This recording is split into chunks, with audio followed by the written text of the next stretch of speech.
This is famously Kiss from a Rose by Seal. Not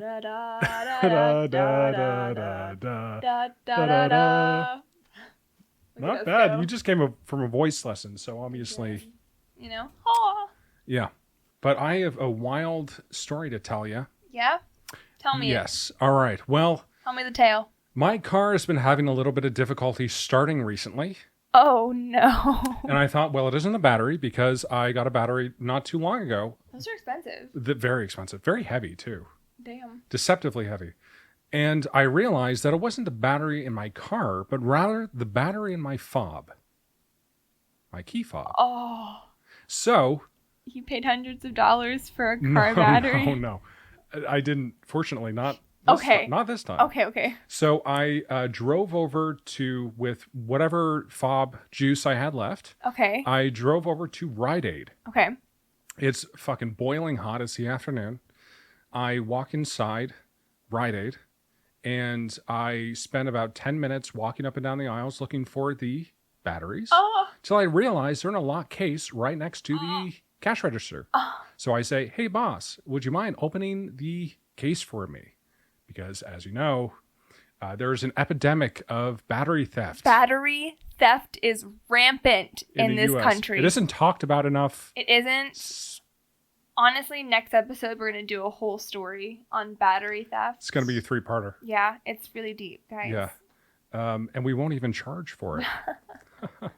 So I get the fucking battery, and I go back to my car, which is off. Okay. And I can't start it because I have to disassemble the fob. Okay. So I am using my recently cut nails to try to wedge into the fob to split it open, and I'm doing so unsuccessfully till I realize, Madison, that there is a toolbox on the passenger seat right beside me. I think, well, my luck has just changed. So I open the toolbox. There is, in fact, a flathead screwdriver. A little tiny screwdriver. And I wedge it into the fob, open it successfully. The parts come rattling around. I'm like, oh, fuck, I hope I didn't break it. Because then I would be stranded in the Rite Aid parking lot. And I'll probably die of heat stroke. Probably. Because I'm too embarrassed to go back into the Rite Aid. And have to face boss again. What a relatable thought, man. Yeah. So I have the open key fob. Okay. I've removed the battery. Okay. And I take it out. It's all jumbling around. I put in the new battery. I close it. Whoa, holy shit. Let me back up a second. Okay. Because the batteries that I got from Rite Aid are each individually encapsulated in a plastic case, a round plastic case. That battery theft again. Yes. So I, realizing that I don't have scissors, go attacking it with my teeth, with the screwdriver, and I managed to get part of it open, but I can't get the rest of it. And I am boiling hot in the car. I'm like, sorry, Madison, I can't record tonight because I am currently still in the Rite Aid parking lot. This was today? This was today. Oh! And I am fumbling. The plastic is wet from my saliva because I tried to open it with my teeth. Oh my gosh. And I was able to part of the way, but I couldn't get the rest of it. And then I put it down and I'm like, I don't know what I'm going to do. So I ultimately go and get the original battery, which was depleted. I put it back in the fob, close it up again, and the car won't start. So... Wait, you have to have the fob to start the car? Yes. The 2013 Nissan Juke has special quirks that some people consider... Stupid? Yes. Stupid. Just terrible ideas. I have a lot of love for the 2013 Nissan Juke in Gunnersville Gray. I know you do. But I put it back on. The fob no longer works. So I open it up again. I disassemble it with the screwdriver. I put in the new battery. Well, let me back up again. Because I open the toolbox, and what is inside the toolbox but a box cutter that I didn't notice before. So I'm like, fuck, all right, now we're making progress. Yeah. So I get the son of a bitch out of the container, the little plastic thing. Yeah. I put it in my fob, reassemble the fob, car won't start. And I'm like, oh my fucking God. Oh my God. And at that point, I almost cried. I would have cried. So I disassemble it again. I'm like, all right, I know that the battery is in the correct way because this is what it looked like when I disassembled it initially. Yeah. But I'm like, all right, let me try this again. I flip the battery, put it back in the fob, reassemble it, and just like that, the car starts. And I can't tell you the flood of relief that I felt. Did you cry from the relief? I was crying the whole time. Yeah. And then I drove home feeling a little luckier, a little bit more grateful. Yeah. For the life that I live. Yeah. And the tools that you have. The tools that I have. And let me tell you what, it's been an afternoon of ups and downs. I thought you were telling me a story from like a week ago. No, this happened today. I didn't realize this happened less than an hour ago.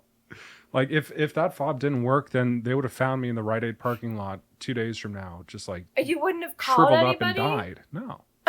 I'm too proud. They would have found a plastic in my system from me trying to chew my way into the battery. Like, what happened to this guy? What do you think, boss? Yeah, I would have become a true crime. Yeah, you would have become a true crime. Yes, a fitting end. Yes. How's your day been? My day's been good. It's been long. I feel like those past couple weeks have just been like long, but good. Just a lot. A lot of work. Mm-hmm. And a lot of life. A lot of life. A lot of stuff. A lot of stuff. A lot of stuff. Yeah? Yeah. Tell me about it. Oh, I did not go to this event, but my hometown, Johnstown, Pennsylvania, had a Squonk festival. What? I didn't know about it until the day of when they posted it on the Johnstown Facebook page. Really? They had a Squonk festival. What the fuck? I was pissed that nobody told me. It's freaking fine, guys. Anyone who's listening back home, fuck you. Did the Squonk show up? I don't know, but they had a lot of cool shit. Damn, I would have killed to see that. Right? I wonder if the Squonk would have even showed up to his own festival. Probably not. Probably not. He'd be too embarrassed. Yeah. Like, I hate myself. That's the opposite of what he wants. Or maybe he would be uplifted by the fact that all these people love him despite his appearance. Despite his wretched ugliness. Yes, despite his terrible wrinkles and wrangles and warts and all. Wrangles. Yeah. Man, what an incredible opportunity that was missed. I know. We could have done a live show in Johnstown Central Park with a bunch of randos celebrating the Squonk. We could have got the Squonk on the horn. We could have. It's whatever. What do you think he sounds like?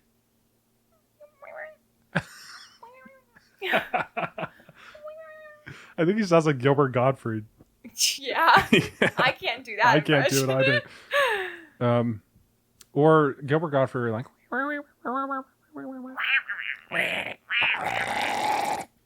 Don't you love listening to us, guys? This is what you sign up for. Hey, folks, this is the Squonk ASMR podcast. This is free. Just letting you know. No just charge. Reminder. Yeah. We're doing this for you.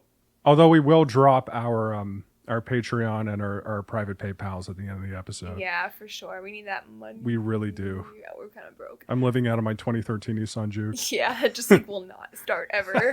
Janie's when Dylan dies, Janie's gonna eat him in the car. Yeah, my house won't start. No. But yeah, welcome to My Existential Crisis. My Existential Crisis, the podcast where we talk about all the things that make us question our entire sense of self. My name is Dylan. And my name is Madison.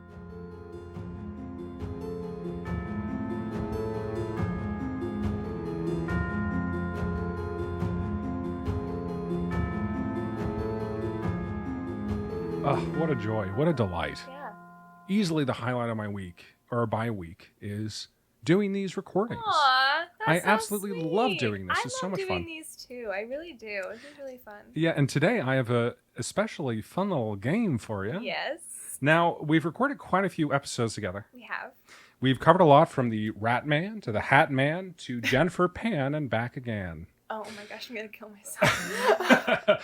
Before that, you had quite a few episodes as well with your lovely co-hosts, Haley and Yes. Jared, as well as David in the best titled episode yet, Yes. Boo Houses and Seaman's Consensual Torture Porn, Yep.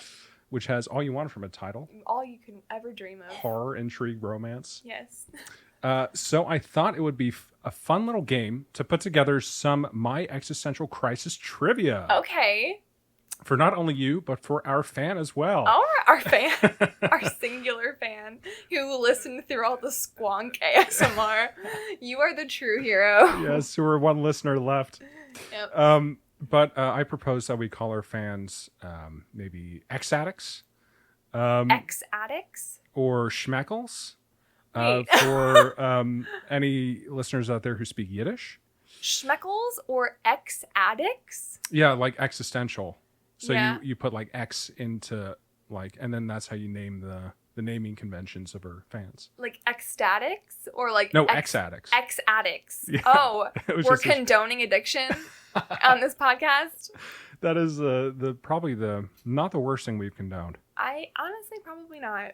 I think there's been a lot of worse things. Yeah. I have yet to come up with like a good name for our fans. Do you have anything in mind? I don't. I was trying to think of this the other day. You were. I was. Because, like, once again, I'm going to reference Beach 2 Sandy. They have the sand monsters.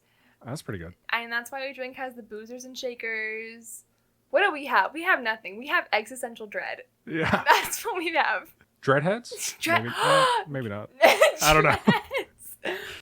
But yeah, we will. Crisis Cuties. The Crisis Cuties. I don't know. Is that bad? It sounds. I was a joke. I promise it was a joke. We'll figure something out, guys. You name us. Yeah, we'll crowdsource something. Yeah. Anyway, I put together a list of 20 questions ranging in difficulty. Okay. Some are just simple questions. Others are multiple choice. Oh shit. Okay. And other questions get a little weird with it. And they're from all of the episodes? Yes. Okay. Did you go back and like re-listen to all the episodes? I've listened to many of them back again. Okay. I love to draw and listen to My Existential Crisis. Aww. Yeah. That's so cute. Yeah, I love to. Little Crisis Cutie. That is an absolutely. I'm just gonna put it out there. I don't think we should be the Crisis Cuties. I agree. No, that sucks. There has to be a better name. That so much. No. Oh, we'll shop it. Yeah, we'll think of something. Now, all of these questions will test your knowledge of your long and lustrous run. Okay. As the creator of the best true crime podcast, hosted by us. TM. Yeah, shout out to If I Were You. So, are you ready? I'm ready. Here we go. We'll start with an easy one and just get in the swing of things. Okay. And then we'll take it from there. At the end of the 20 questions, I will tally up how many answers you got right, and I'll give you a percentage. Yikes. Okay. So, question number one. I'm so nervous. Okay. Question number one. Okay. Excluding this episode, Okay. how many episodes of My Existential Crisis are there? As someone who uploads the podcast every week, you'd think I'd know. Holy shit. I'm going to say it's in the 30s. It's in the dirty 30s, nearing 40. Because Lurdy. I'm going to say excluding this one. Excluding this one. Excluding this one. And also excluding the episodes we don't count as My Existential Crisis, like Bullshit or No Shit or Tournament Brackets. Oh. Because those aren't numbered. Okay, we're not counting those. Yeah, so only the most just recently the numbered ones. Yeah. 38. Gotcha. Fuck. All right, I won't say. Maybe I'll give the answer after the question. Okay. It's actually 37. Shit. So very close. Damn. Question number 2. Okay. What is a Squonk's favorite place to go after a long day at work? The honky tonk Squonk? Oh, absolutely correct. Of course. Where else would he go? Yes. Well, honky tonk. Who's that handsome Squonk across the bar? Make sure he doesn't drive his car. Not an official question. But what do you think a Squonk would order at a bar? Something sad. A whiskey sour? Whiskey sour. What do you think? Maybe. It would either be something really sad or something really fruity and happy to try to perk him up. So either like a Bahama Mama. Oh. Or like a pina colada with a little umbrella. Or it would be like... I'm going either pina colada. Yeah. Or I'm going... just vodka on the rocks. just vodka on the rock, and not even a good brand. No, like bottom shelf. Yeah, like bottom shelf. Like Vlad's. Yeah, and then the reason it's on the rocks is because it's just so bad, but it waters it down, so you just have to keep drinking it because the ice melts, and then it's just like there's just more of this awful vodka, and he's like, this is what I deserve. This guy's a masochist. Yeah. Also, I appreciate that you correctly pronounce pina colada. Yeah. Yeah. Can I say? 3. Question number 3. Okay. In the astral plane, Oh, shit. travelers have reported meeting and choose all that apply. Okay. A, B, C, D. Okay. A, B, C, D. A, B, C, D. A. Telepathic cats. B. Deceased relatives. Okay. C. Sylvan Mundoon, pioneer of astral travel. Okay. And D. The Goat Man. All 4 of these. Fuck! Damn. Actually, Not Sylvan Mundoon. it's too late. Fuck! It's too late. Shit! I knew that one! You're correct. Damn it.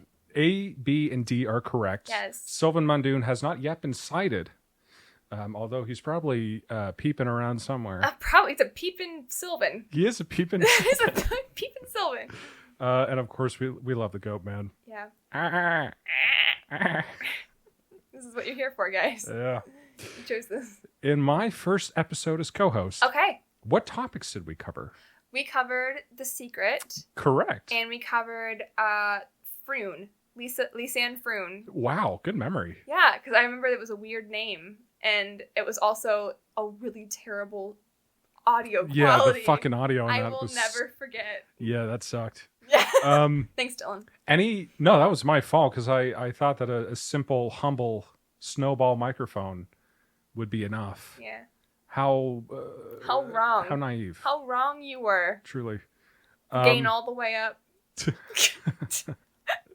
Now, I'll give you a bonus point, Bonus point. if you will. Okay. Now, The Secret by, do you remember the author? Stephen Martinez. Chadwell Davies. No. Martin Sheen. No.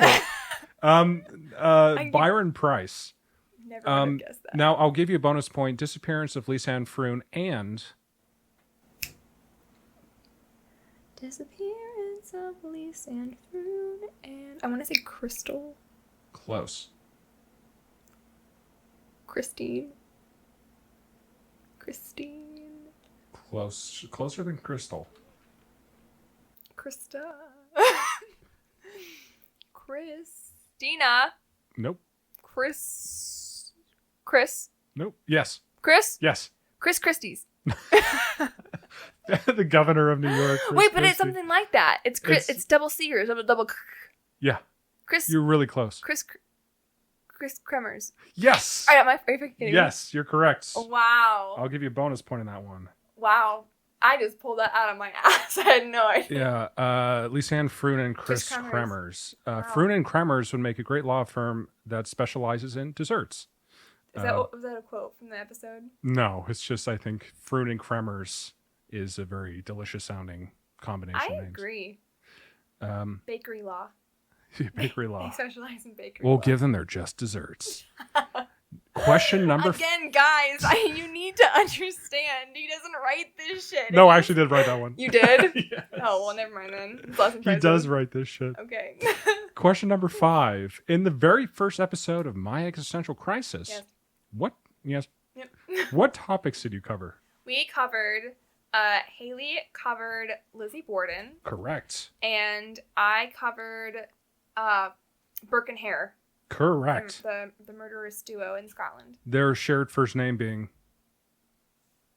I know it. Don't look at me, guys. You're staring at me and I don't like it. You people online, they're listening. Stop looking at the podcast. Stop it. Look at the road. Or... Yeah. It's...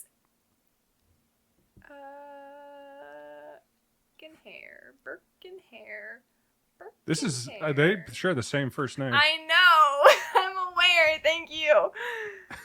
Fuck.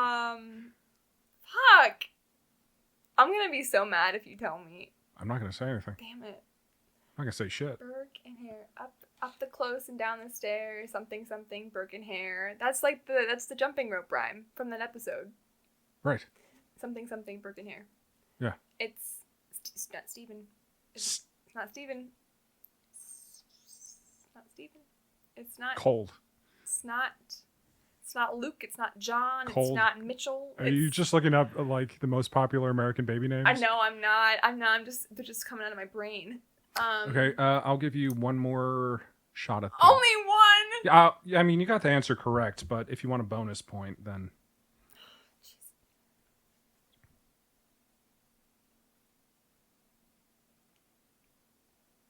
You get a hint?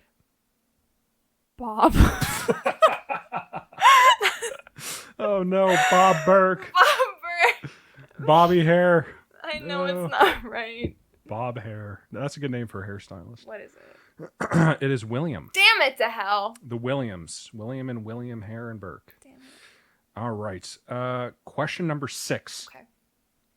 In the original cryptid tournament bracket, Jeez. lost to time now, Lost to time. to the annals of history. Wait, so the people listening won't even know the answer to this. No, Oh. but you might. This is lore, guys. This is a deep cut This is deep cut. from the unreleased lost episodes. Yes. Who was the original winner of that first tournament bracket? The original winner was Squonk. Correct. Because the Squonk is all powerful.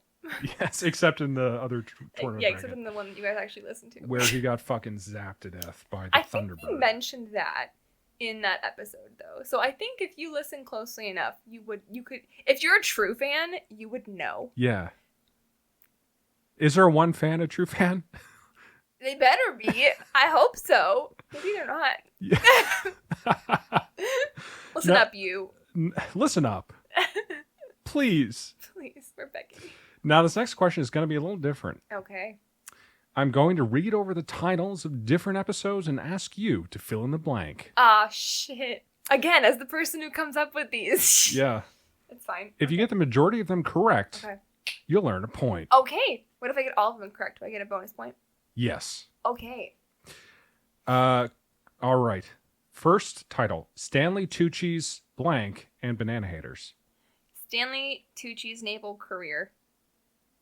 Stanley Tucci's... Close. Stanley Tucci's naval... Stanley Tucci's naval... I'm going to keep saying naval. Stanley Tucci's navel. Do you think he has a belly button ring? I hope so. Stanley Tucci's... It's not naval career. It is, but you're missing a word. Stanley Tucci's failed naval career. Stanley Tucci's past naval career. Nope. All right, you've missed this Damn one, it. unfortunately.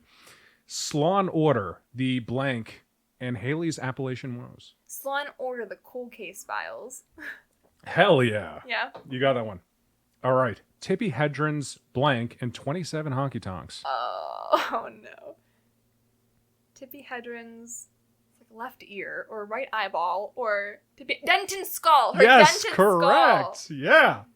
All right. Okay. A Carnivore's Dream and an Every Man's blank. And Every Man's Hat Man. Correct. Hell yeah. Damn, look at me go. All right, last one. Undying Love and Stupid Sexy blank. Beluga Whales. You got it. You got this one. Excellent. Stanley Tucci's famed naval career. That's correct. Yeah. Famed? Yes. Ah! All right. I'll give you a bonus point on that Damn, look at me go. one.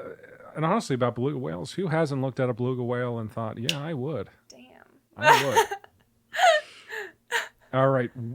Question number 8. Okay. What is the right answer to the trolley problem? There is no right answer. You'll never escape the trolley problem as long as I live. I fucking hate it. Is it Dylan's right answer? Yes. Dylan? The correct answer. The correct answer. What did you say? It was so stupid. Holy shit. You said the correct answer. You said the correct answer is to divert it so it was only killing the one person. Mm-mm. Oh, like the other fake answer where you're... Oh, the other one. Okay. When you're like, this is... You kill them all. You fix the brakes. Yeah, fuck. You kill them all, guys. That's what you do. You do multi-track drifting. You throw a bomb Yeah. at the other people, and you just let the train Like keep it's a going. fucking Mario Kart. Yeah. All right. Question number 9. Okay. Maybe the most important question out of these. No.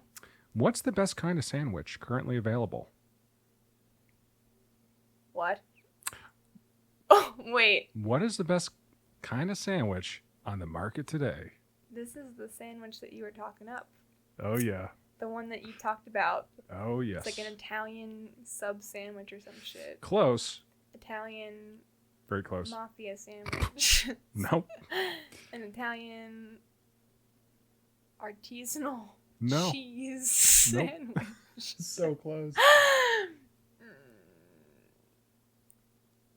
And that's all I got. A traditional Italian sandwich. Damn it. Man. Everyone knows that. Oh, yeah. I disagree, but it's fine. Question number 10. Yeah. Bullshit or no shit takes inspiration from what show? But like, beyond belief, fact or fiction. Correct. Question number 11. Okay. Which angel number coincides with wishes? 7.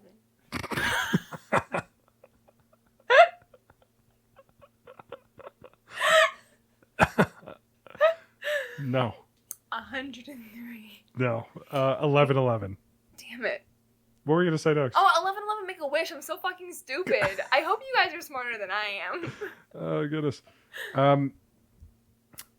Question number 12. Okay. On his deathbed, what did famously hungry man Terrer claim that he'd eaten? It was like a silver spoon. Silver fork. Silver knife. You're just going through all the different cutlery. But he ate. Close. He ate a silverware. He ate his silverware. He did eat a silverware, but it wasn't silver. Gold? Was it gold? A gold spoon. No. Gold fork. Yes. I can't give that one to you in good, It's fine. in It's good faith. whatever. I believe it. Question 13. Okay. Who is considered the founding father of existentialism? You could not see my eye roll. You could probably hear it. The founding father of existentialism. John Marx. Madison Epley. Wow, both wrong. Dylan Berger. Nope. Chris Christie. Chris Christie. No, Danish philosopher Soren Kierkegaard. Kierkegaard. Never Thought that would. was an easy one. Literal. That was. Oh yeah. Okay. That's okay. You hear that, guys? What was it? Soren Kierkegaard. Soren Kierkegaard. Soren Kierkegaard. Kierkegaard. That's right. The founding father of existentialism. Don't you forget it. Yeah, I said it nice, so nice. I said it twice. Doesn't work. What is deemed America's scariest haunted house? McCamey Manor. Bonus point. How much money can you supposedly make, allegedly, if you complete it? $500,000. Incorrect. $250,000. Nope. $50,000. No. There's a 5 in it. Nope. No. $100,000. No. A bag of dog food is what you pay. What is this, a charity? Anyone who has never heard any episodes thinks that this is not true, but that is true. You pay A bag of dog food okay. to do it. The answer is $20,000. Did you not listen to that episode? I did. You just don't remember the dog food part? It was pivotal. It was a pivotal moment in the It story. is pivotal. Yeah. Yeah, I'll have to re-listen. Jane Roberts, wife of Bob Butts, was able to channel what extra-dimensional entity? What was the name? This is question 15. Wait. This is an episode with Haley, wasn't it? No, with me. Was you? Yeah. Fuck. What are the names again? Jane Roberts, wife of Bobby Butts. But this was Roberta this Butts. was the Alcock Butts? yes. Yes. But this was oh, we talked about this. This was like the Seth Speaks Sets. Yes, correct. Excellently done. Damn, look at me go. Question 16. What food item should you never accept from a neighbor?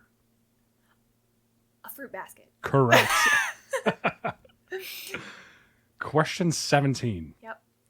The CIA made an action figure of which infamous terrorist? Osama bin Laden. Correct. You're in a Damn. fucking roll. Damn, look at me go. All right. Question 18. What do you need to do to join the Sour Toe Cocktail Club? You have to drink the cocktail that has this old ass toe in it that's like been marinating in this alcohol, and you don't swallow the toe, you just like drink it, because if you were to swallow the toe, then nobody else could join the club. Yeah. You just have to drink the cocktail. Yes, you'll get chased out of town if you swallow the toe. Yeah, it's not good. It's happened. Yeah. Correct. All right, this next question. Is this 19? This is 19. Okay. This question is going to be timed. Damn. Oh no. Can you give the intro to My Existential Crisis in under 5 seconds? Hello and welcome to My Existential Whoa, Crisis. wait, I haven't started the timer. Sorry. Yeah, tell me one. Okay, 1. Hold on, let me start it again. All right, when I do that, Okay. it'll start. Hello and welcome to My Existential Crisis podcast. Podcast. Sorry. Ah! Oh, I'm the God. one who came up with this shit. Hello and welcome to My Existential Crisis podcast, where we talk about all the things that make us question our tastes and stuff. Okay, let's see if we can do that. I panicked. For real. Okay. Let's, all right, starting now. Hello and welcome to My Existential Crisis, the podcast where we talk about all the things that make us question our entire sense of self. My name is Madison and your name is Dylan Berger. You did it. Cool. You did it. Cool. Stellar. Damn. So the final question is open-ended. Okay. I'm not going to give a correct or incorrect. Is it the trolley problem again? No. Okay. What's your favorite part of working on My Existential Crisis? Aww. A little feel-good question. The hardest of them all. My favorite part. I really like being able to dig into like more serious topics, but still have like an enjoyable time recording them. Like it really, like it sucks to see all these really shitty, awful things. It sucks to read true crime stories and like just how awful it is. But if you talk about it, it makes it a little bit better. And then we also just like get to hang out and like it's also just makes it, it's fun. Yeah. Like they can coexist, which is really nice. Uh-huh. Incorrect. Sorry. Fuck you. I hate it. But yes, correct. You get that answer. You know, my personal favorite part of working on My Existential Crisis is the free water and protein bar I get whenever I come over. Yep. Sometimes you get a slice of pizza. Yeah, that one time. That was fucking stellar. I still remember that pizza. Yeah. Now I am going to tally up your score. Oh no. This is going to take a second. Oh, God, I've already lost track. Okay, you got 13. So oh no. let's tally that up. Wait, isn't that 13 then? No. So you got a 68%. See if you can do better, guys. Hopefully you can. Hey, better than 50%, which is average, right? No. All right. Damn, that sucks.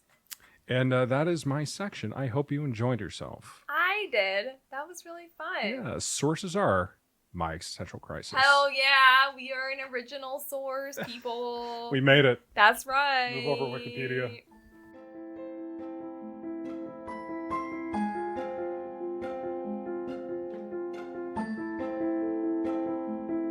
All right, Madison, what do you have for us today? Yeah, so today I'm going to do something a little bit different. If you remember, since we're going back in time, I think it was episode 3? Watch that not be right. Hold on. And I do want to preface this by saying that you did say that you would bring something light and fun. I did say that.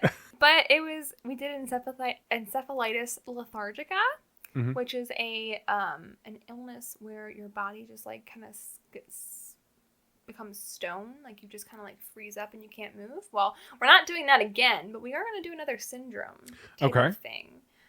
This is called Cotard syndrome. I see. Have you heard of it? I have. Yeah? Mm-hmm. Look at that, guys. I'm going to teach nobody anything today. That's the spirit. Yep, love that. But to get started, my sources are WebMD, Wikipedia, NIH.gov, Healthline, Psychiatry Online, Medical News Today, Psychiatrist, and Nature.com. You're just showing off. Yeah, well, we're talking about a medical thing. Yes, we are. So we got to get medical here, okay? Hey, folks. We're doing a medical thing. We're doing a medical thing. I want to hear all about it. I can't wait to tell you about it. So, Cotard syndrome, also known as Cotard's delusion or walking corpse syndrome, is a rare mental disorder in which the affected person holds the delusional belief that they are dead, they don't exist, are putrefying, or have lost their blood or internal organs. Mm-hmm. It's Yikes, holy wild.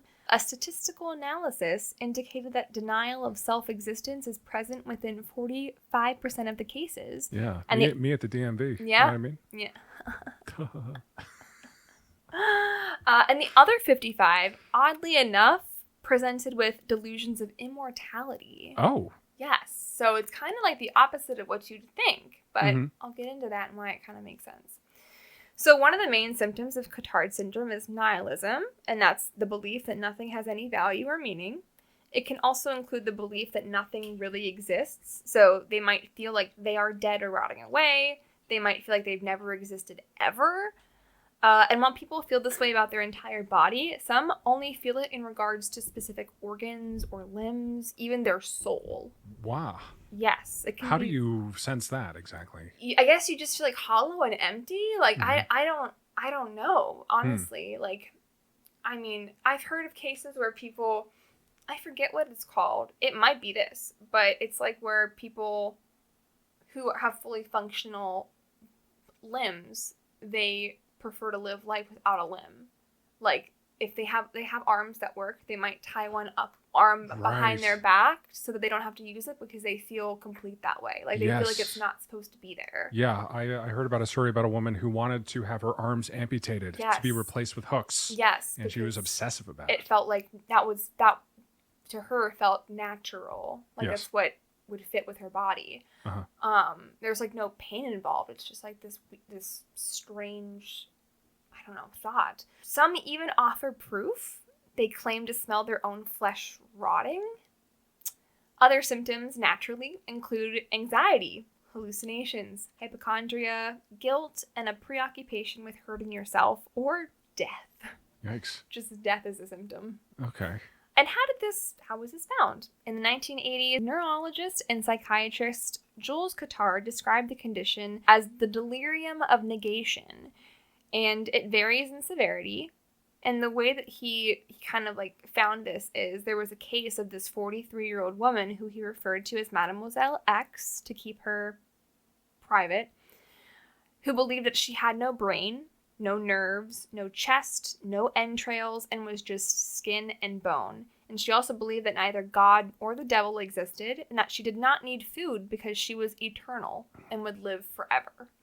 It's convenient. Yes. I don't know if I would train my brain for that, but yeah, but she did.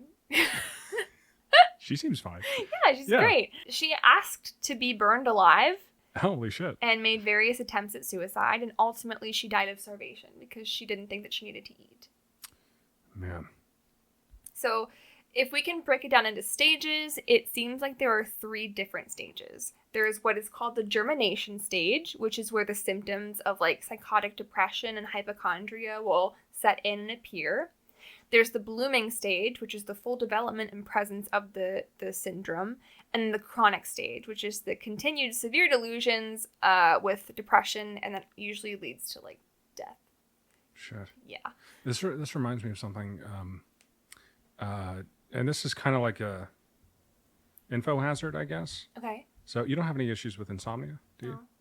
No. If you don't want to listen to this, skip ahead because some people can get kind of like in their own head about this kind of thing. Oh no. But there was a story about a guy who was unable to fall asleep. Okay. And every time he would drift off to sleep, he would get jolted awake. And you ever have that kind of thing where you can't fall asleep because like every time you're drifting off, you just got like a sudden spark of energy? And this persisted indefinitely until he passed away of essentially being unable to sleep. Jeez Louise. And that's definitely a scary thought to have in your head, like on nights when you have difficulty falling asleep, that maybe I won't be like him because his case was never solved. He never got the help he needed, and he died because of it. That's wild. Did he go to see doctors? He was from a pretty disadvantaged community, and So he didn't have the money. The resources. Yeah, but he begged people online to help him. until he eventually passed away from being unable to fall asleep. Sucks. Yeah. Well, that's disturbing. Mm-hmm. Gonna talk about more disturbing stuff. Yeah, let's get into it. Hopefully this is lighter than, it's light for me. It's light for Madison, So the causes and diagnoses, it's really hard to pinpoint. It might be related to like delusional misidentification because it is technically a type of delusion. So the way that they described it is, hey, is this its own separate thing? We don't know. It just might be a type of delusion that people are experiencing, which I think is a valid enough reason to make it its own thing if it's this common, you know? But basically, the neural disconnect creates in the patient a sense that the face they are observing and looking at is not the face of the person to whom it belongs. So they can look in the mirror and they're like, hey, that's not me. So like another kind of facial blindness? Yes, essentially. Or like, I guess if we're talking about a limb, you could see the limb and be like, that's not my arm. Yeah. Or like your soul, I guess. You could be like, hey, this is empty. Yeah. Do you know who has facial blindness? No. Brad Pitt. Are you serious? Yeah. Really? Yeah, it's weird, right? I didn't know that. Yeah. It just means that he doesn't recognize himself? I just think that he is unable to like look at a picture and correlate the different parts of the face and like recognize people. Like his brain just doesn't do that. Oh, weird, right? Okay, that's interesting. But what you think, so like this is somebody looking at another person and then mistaking them for somebody else? Or what this is? Yeah. No, this is somebody looking at themselves, looking at themselves in the mirror and not recognizing them. Like, sounds like some just like really bad depression. Yeah, that's the other thing too. It's like again, why people have debated whether it's like actually its own thing, because it sounds like really extreme depression mixed with some sort of like psychotic. Nice catch. Thank you. You didn't see that, folks, but Madison just caught the hell out of her microphone just before it almost dropped. I did. You might be able to hear it, but some sort of psychosis mixed with the depression. Yeah. And so Cotard syndrome is usually encountered in people with psychosis, as in schizophrenia. And then basically the medical literature indicates that Cotard syndrome is associated with like lesions on the parietal lobe. So basically people with Cotard syndrome have a greater like brain atrophy compared to other people, especially within their frontal lobe.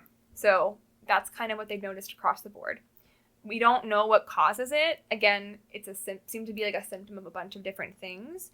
A bunch of things can also cause it, but from what people have found, such as dementia, epilepsy, migraines, multiple sclerosis, Parkinson's disease, strokes, bleeding that happens outside of the brain from like a severe brain injury. Yeah, I remember. I hope I'm not interrupting too much. No, please. But I remember when I was young. Yeah. Just a mere lad. A mere lad, a little bloke, if you will. I went to the hospital. Okay. And they were drawing my blood, but they used a wrong size needle. They used like an adult needle on my little baby arm. Oh, did it rupture your... It ruptured, and I was bleeding everywhere. Oh my gosh. And surprisingly enough, I don't have any fear of like going to the doctors or anything. That didn't really stay with me. But I do remember looking outside at the duck pond and thinking it was quite beautiful. What a charming story. Thank you. I love that. Blood, the duck pond. Is everything you need from a story. Yeah. Do you want to hear something really freaky? Absolutely. That's what we're that's what we're doing. So whenever I was younger, I would get sick a lot. Uh-huh. And later found out it was because I was stressed. But regardless, my dad ended up taking me to the hospital to get blood drawn and tested because he couldn't figure out why I kept getting sick. Mm-hmm. Well, the way my sister and I both remember this, the creepiest thing ever, and like I swear to this day, we both remember it this way, and I don't have a plausible explanation for it. Yeah. We go to the hospital at nighttime. Okay. It's night. It's dark outside. We go in the hospital to get my blood drawn. Yeah. The lights are like half off. Okay. Like we're walking through the hallways. The lights are half off. We walk into this room where I'm getting my blood drawn. The main lights are off and just the under cabinet lights are on. Holy like those shit. fluorescent light strips. This is terrifying. Right? So I sit on this thing. They strap my arm up to draw the blood.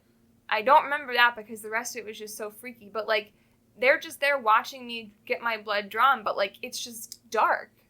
It's just, like, dark in the hospital, dark in the room, besides these, like, small fluorescent lights under the cabinet.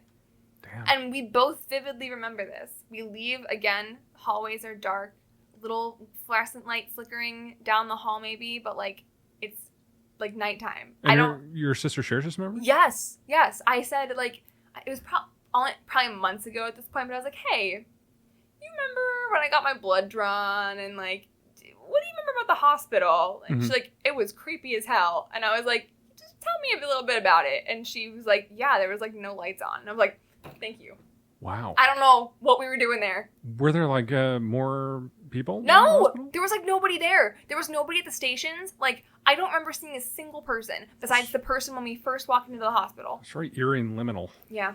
But anyway, that's my story. That's terrifying. Yeah. Do you ever share memories between you and your sister? Like, she'll do something, but you remember it happening to you? I don't think so. I don't think so in that way. Uh-huh. But we have, like, a pretty strong intuition between the two of us. Interesting. Like, if shit's going down, I kind of know about it. Really? Yeah. Okay. Yeah, I'll text her, make sure everything's okay, and usually it doesn't. All fun things like that. Great. Yeah, anyway, moving on. Cotard syndrome can happen at almost any age. It usually strikes in, like, the early 50s. And again, people usually have a kind of brain damage that shows up on imaging tests from, like, a tumor or a blood clot. Mm-hmm. And it can also be related to bipolar disorder in young teens and young adults. Mm-hmm. So there's that too. And in terms of treatment, using antidepressants, antipsychotics, that's really it. And they've also heard a lot of success from electroconvulsive therapy as, like, which is surprisingly effective. Right? Like, yeah. I read that and I was like, you're kidding. Like, electroshock therapy? They use that on Hemingway. Really? Yeah. It sounds so primitive. It does, but I think that it's been shown to be surprisingly more effective than, like, lobotomizing someone. Well, yeah. That might be a future episode. I've been thinking about it. Don't you worry, kids. Yeah. We'll get there. I'm still recovering from my lobotomy. Yeah, me too, every day. I gave it to myself. Yeah? Yeah. I was at Red Lobster and I just took an ice pick Oh my God. from the back and just Holy shit. just like, I'm done with this shit. Not the first time that's happened at Red Lobster, I No, guarantee it. Absolutely not. No. Yeah, won't be the last. Endless shrimp. Just take one of those skewers. Endless suffering. Yeah. Yep. Yeah. Wonderful. Anyway, so here are some cases. All right. If you would like to hear them. Yes. The article Betwixt Life and Death, Case Studies of the Cotard Delusion, describes a contemporary case of Cotard syndrome, which occurred in a Scotsman whose brain was damaged in a motorcycle accident. He's called WI for privacy reasons, and he was diagnosed with this after traumatic brain injury from this accident. There was damage to the cerebral hemisphere, frontal lobe, and ventricular system. And then he was discharged in January 1990 to outpatient care. And his family had made arrangements for him to travel abroad. But he continued to experience these, like, visual delusions. They tried to, like, test and, like, figure out what this was and, like, how, is this being caused from something new? Is this something that we missed? But they just noticed it was just more damage being done slowly. Mm-hmm. So for several months after the initial trauma, he would have difficulty recognizing faces, places, and objects that he should and did know. In general, he just kind of had these feelings of unreality and of being dead. He was convinced that he had been taken to hell, which for him was confirmed by the heat because he was in South Africa at this time. Or perhaps from AIDS, because he read a story about someone who died from AIDS and had sepsis, or an overdose of yellow fever injection. He thought that he had, quote, borrowed his mother's spirit to show him around hell, and that she was actually home asleep in Scotland, even though she was with him. So kind of like a Dante's Inferno, if you will. Yeah. That's it's really interesting. Something that interests me a lot is, like, the psychology of these, like, religious ideas of heaven and hell and how they apply to actual reality. Yeah. Like that Lord Byron quote, the That minds sounds right. can make a hell of heaven or a heaven of hell. That sounds right. Yeah, and it's just like, just perspective. Yeah, for sure. Absolutely. His delusions ended up leading to his own death within a month. So that was an unsuccessful case. He ends up in hell and he's like, what just happened? Yeah. I was just here. I did this. Then I've done that.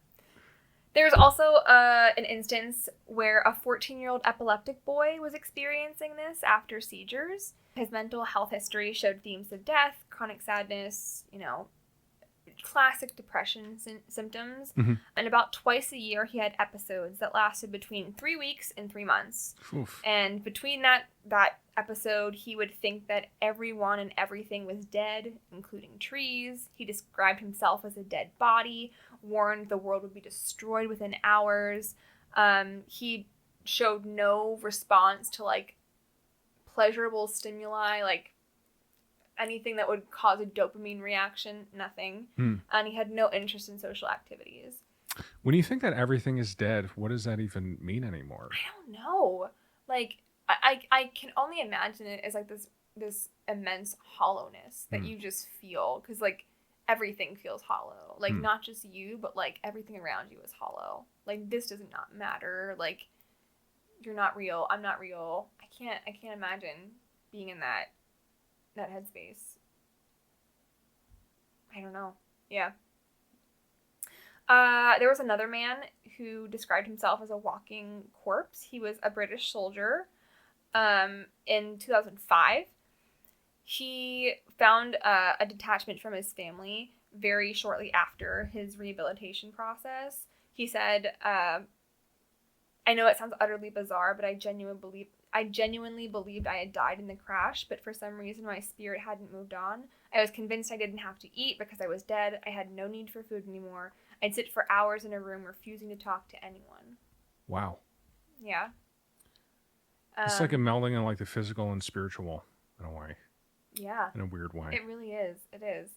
There's a bunch of other case reports. Let me find a good one because I don't have to read all these. Fucking chart in here. Hold on. You got a chart? I do. I have a chart. Oh, so there's this one case. His name is Mr. B. He was a 65... Mr. Bean? Mr. B. Oh, okay. You can call him Mr. Bean if you'd like, though. I would. Okay. Mr. Bean. He was a 65-year-old retired teacher who was well-adjusted, no history of family mental illness. He had a personal history of smoking cigarettes, but that was really it. No real stressors or issues there. Originally, it was those classic depression symptoms, decreased sleep and appetite, just anxiety, worthlessness, hopelessness. But then they progressed even further into this very catastrophic nihilism. He would verbalize that his organs are not working, his brain had stopped functioning, and that his house had developed cracks and would fall down. And about a month before being admitted, he attempted suicide by hanging himself, but he was saved. And his suicide note revealed that he wanted to kill himself because he was afraid of spreading this deadly infection to villagers who then might result in getting cancer. Just extreme delusions. He did not have an illness. He did not have cancer. Would not have been passed to the villagers. It's very sad. Really, really sad. Really sad. He would attempt his life a couple more times, and medical history shows a lot of just normal things. The presence of hypertension, of course, and malnutrition because of these things. And he obviously didn't think that he was ill. He thought this was just normal. This instance, his brain did not reveal any abnormalities. He was able to be discharged, and he did improve after a while, but it definitely took some time. But yeah, I have more if you're interested to learn them. They're from... Do you want me to read them? Or yeah. Okay. Want to keep reading it? Okay. I didn't know if it was going to be too long or what you thought. Okay. We're going to call her Miss A. She was a woman in her 50s with a history of anxiety and psychosis. She had past medical history of quadriplegia and a tracheostomy. Basically, she had lots of issues. She very quickly had this really altered mental status. She was admitted for more of her bodily health problems, sepsis and other things. But then while she was in there, it was revealed that hey, she's not all together upstairs either. She began saying I'm dead. She stopped eating. She tried to remove her tracheostomy, refused medication. She could not carry a conversation. Like, she was not well enough to, like, have a conversation with anybody, whether it was not recognizing people or just, like, not understanding what was happening. Yeah. She started having auditory hallucinations that would tell her that she was dead, that she had died as an infant, that her family had also died. She expressed helplessness, inability to provide support for her family because of her condition. The voices communicated that she was evil, that she had lost her bank account and home. Her practice of Buddhism and the principle of karma appeared to influence these voices. And she admitted to ongoing anxiety about, you know, her health and her finances. But through hospitalization, she constantly denied suicidal ideations or thoughts of self-harm. What was that one? I didn't know that there was these many instances. Yeah, I was shocked. I was really shocked. There, again, I have like 5 more. I don't need to go through all of them. I just, in general. But I also just wanted to say, like, you know, some arguments against it. Immanuel Kant argued that we simply can't know truth. He published his arguments in an essay entitled Groundwork of the Metaphysicist of Morals, and he said that if one cannot know anything without experience through the senses, he reasoned, then we can only know things as they are to us. We can never really know reality as it actually is. So with this thought, are they really delusional if that's their reality? I mean, one could probably say yes, but, you know, there's that. I think if the rest of reality seems to be in opposition to their ideas. I would agree with that. But yeah, there are some people who, you know, push back on that idea of them being delusional. And that is just their own separate reality. I mean, all we really have is our own individual realities. I know. If you don't have that, what do we have? And that reminds me of something that Rene Descartes said about the possibility of the demon. Because if there is any possibility that a demon exists that could obfuscate reality and pull the wool over our eyes, metaphorically, then everything must be doubted. Yeah. So since that is a possibility, reality as we know it might not be true or correct. It's true. That's entirely, That makes complete sense. It's a thinker. Sure is. It's a... You have any more philosophy? A little bit. So... For instance, how can you prove that you're alive? Descartes said, I think, therefore I am, but he did not mention anything about being alive. Existence is a necessary prerequisite for being alive, but existing sufficient proof that one is alive. Can dead people exist? If you think you're dead, if you're clearly thinking, you must exist, but are you alive? One could assert, I feel, therefore I live, but they wouldn't assert, I don't feel, therefore I don't live. Okay. Does that make sense? Yeah. Okay. And dead people can still exist in another time. That's true. People, you know, think you believe in ghosts. I know you do. I do. Yeah, there's that. Absolutely. Also, just like in general, energy. I feel energy is very powerful, and like I do definitely like there's residual energy. For sure. My Nissan Juke is haunted. Your Nissan Juke is haunted. Yes. Full circle moment, guys. Yeah. A haunted Nissan Juke and... What else did I say? Nowhere to go. Nowhere to go.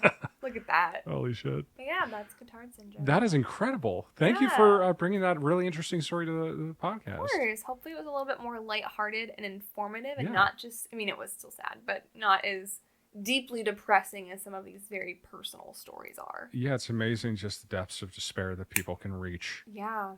Because of some kind of imbalance in their brain. Yeah, it's wild. And not to be that person, but I absolutely will be. Mental health is a very real thing, and like there's no shame in getting help. Like when I started taking my anxiety medications, I was a whole new person. Mm-hmm.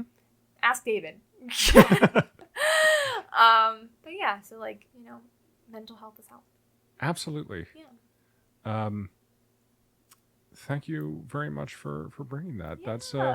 That's it's definitely a you know, as much as we assign, you know, cause to like chemical imbalances in the brain.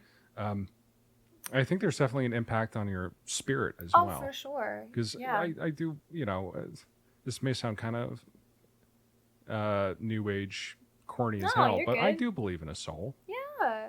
That's something that's new age or corny. I do believe that a soul can be eroded by time through Yeah. things like physical and mental illness, For sure. and it can certainly shape the way that you express your person Yeah. and who you are in the world, For sure. for better or worse. In this case, for worse. Yeah. But yeah, it's strange stuff. Yeah. Really strange.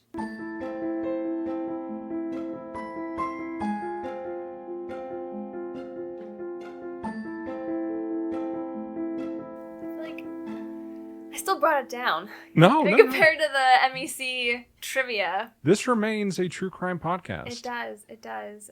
This is not a fun crime podcast. It's not a fun crime podcast. Yeah. I was also thinking it's like a true crime and oddity podcast. Like a mixture of the two. It's a true crime, supernatural, Oddity. paranormal, preternatural, cryptid. Yes. What else have we thrown in there?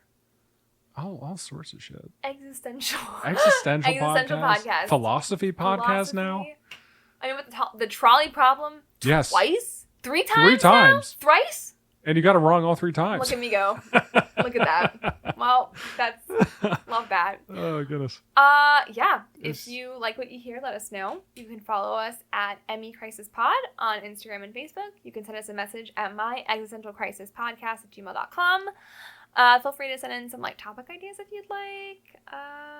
Hit that subscribe button. Ring that bell. Send us a little review. I'm gonna say, oh yes. Get to noodling on what you're gonna be called. Oh yeah. We need. Do you want to be the Crisis Cuties? Do you? I don't. Do you That's want to for be damn sure. the X addicts? The X addicts. Do you want to be something else? The Squonky Squad. Squonk Squad. Squonk Squad. Squonk Squad is actually pretty good. Squonk Squad. Okay. I kind of like that. All right. Well, it's hard to say. It is Squonk Squad. Squonk Squad. You let us know what you want to have difficulty pronouncing. Yes. And that'll be that. But in the meantime, thanks for listening and have a great day. Have a great day, folks. Bye.